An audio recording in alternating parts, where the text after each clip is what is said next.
The hit series Claim to Fame is back on ABC.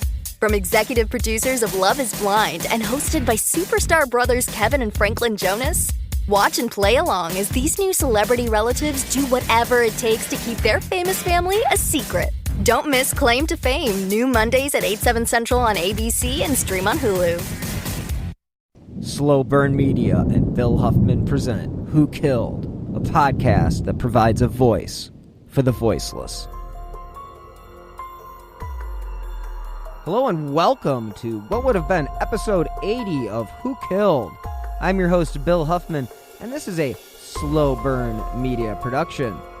Some of you may have expected to hear part 2 of the Christine Deifenbach case, but for some reason and unforeseen circumstances, I had to shelve this week's episode.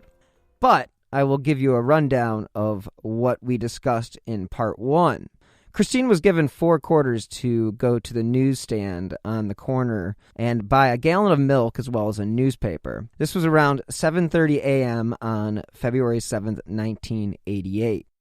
Now, Christine did have to walk 5 blocks to the newsstand, which was on the corner of Lefferts Boulevard.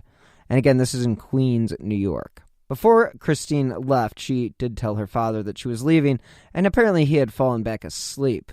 When she didn't return home, just like any parent, her dad panicked, and he began driving around the neighborhood in search for his daughter. And as if it were a scene from a horror movie, he came across a number of police vehicles gathered together. He knew the sign was an ominous one, as they were located on 89th Avenue, just around the corner from his house, and near steps that led up to the Long Island Railroad tracks. As we mentioned in the first episode, Christine's body was discovered by 2 men, a 23-year-old and a 50-year-old man. The body was located at the top of the wooden stairs that did lead up to the Long Island Railroad, and the area where Christine was found was actually a common shortcut and was widely used by a number of people. Now, the reports do state that it is believed that Christine's murder was a sexual act, but there was no evidence of rape, although she was found with her jeans around her ankles. Now, according to the medical examiner's office spokeswoman Ellen Borkove, Christine's cause of death was, quote, crushing injuries of the skull and extensive lacerations of the brain. She had numerous cuts on her face and her throat.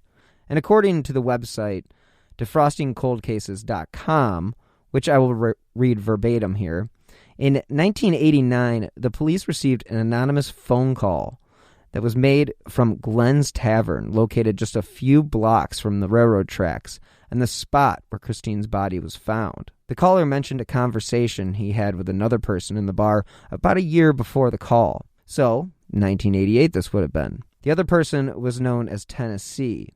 The caller said he, quote, fucked up a young girl on the railroad tracks and thought he may have killed her. The caller also said that, quote, Tennessee had been at the railroad tracks with a friend at the time of the attack. Tennessee was a local man with a history of violence, but when asked, he claimed to have an alibi for the Deifenbach murder. DefrostingColdCases.com goes on to say that the police did track down Tennessee and the friend, and that they did collect DNA samples from the both of them. Now, they wanted to know if there was a match between these two and the evidence that was actually found on Christine's body. Unfortunately, nothing came from this, and Christine's case has remained unsolved for more than 30 years. This week's episode is sponsored by HelloFresh. With HelloFresh, you get farm-fresh, pre-portioned ingredients and seasonal recipes delivered right to your doorstep. Skip trips to the grocery store and count on HelloFresh to make home cooking easy, fun, and affordable. That's why it's America's #1 meal kit. This summer, HelloFresh is here to take the work out of eating well. Reach your goals with delicious, calorie-smart, and protein-smart lunch and dinner options, plus new vegan recipes, too. HelloFresh makes entertaining easy with a selection of crowd-pleasing eats like their bratwurst bar with caramelized onions, Dijonnaise slaw, and pineapple relish, or a snack board with pretzel bites, spiced bar nuts, and hot honey peach jam. So go to HelloFresh.com/whokilled16 and use the code Who Killed 16 for 16 free meals plus free shipping.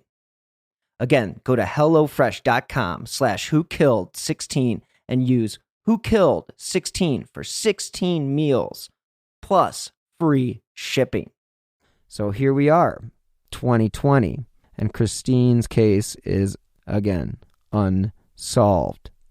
So podcasts such as this one are just one important way to keep the lesser-known cases in the spotlight, and it is always the goal to shine a light on cases where people have been forgotten or the facts or the victim have been lost into time.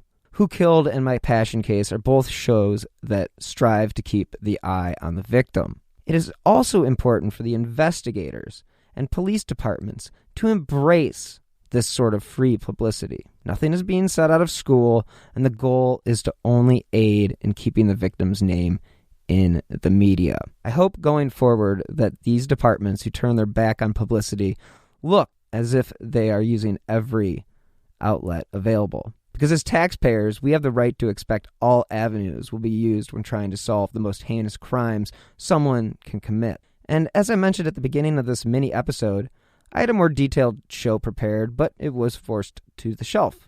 If you would like to learn more about Christine's case, check out defrostingcoldcases.com. They are really a great website and have a lot of information on this case.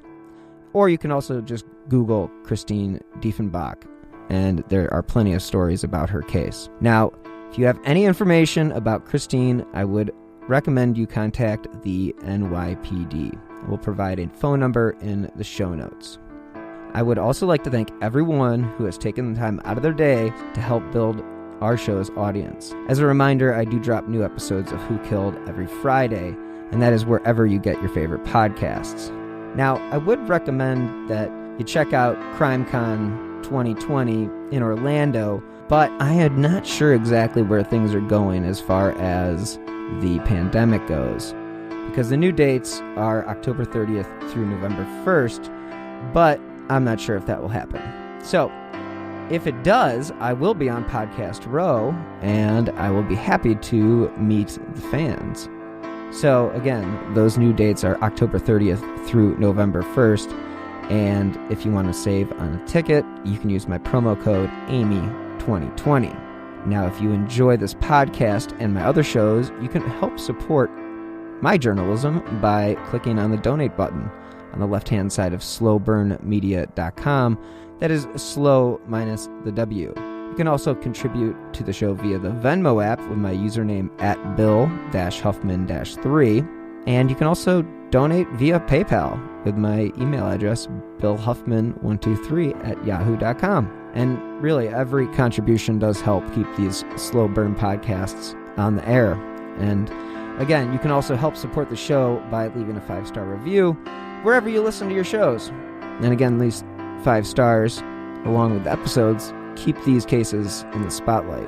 I will be dropping, again, new episodes every Friday, but if you have any information regarding on any of the unsolved cases that I've covered, I would hope that you would contact the FBI at 1-800-CALL-FBI. You can also submit a tip anonymously via Crime Stoppers.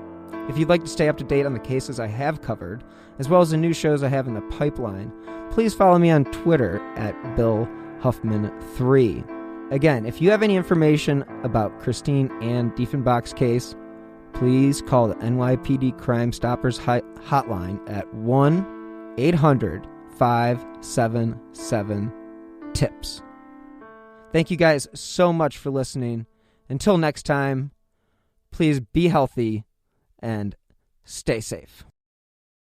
You might be surprised to know that not all serial killers are straight cisgender white men, and the victims of true crime are not a monolith either. She's Wendy and I'm Beth, and together we host Fruit Loops Serial Killers of Color, a true crime podcast. Together we take deep dives into the true crime stories about marginalized and minoritized perps and victims that often go untold. We also provide the context and nuance that these stories deserve. At Fruit Loops, we're serving up true crime with a side of history, society, culture, and some fun. Listen to Fruit Loops Serial Killers of Color on Spotify, Google Play, Apple Podcasts, or wherever you get your podcasts.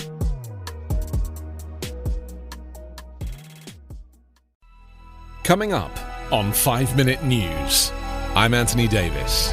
You might think it's partisan because maybe it's critical of one side or the other, but it's not. It's just the truth. And I think that's also something that's kind of unusual for Americans listening to the radio or to podcasts, because the news landscape in the States has been so partisan for so many decades. So 5 Minute News is verified, truthful, independent, unbiased, and essential world news daily.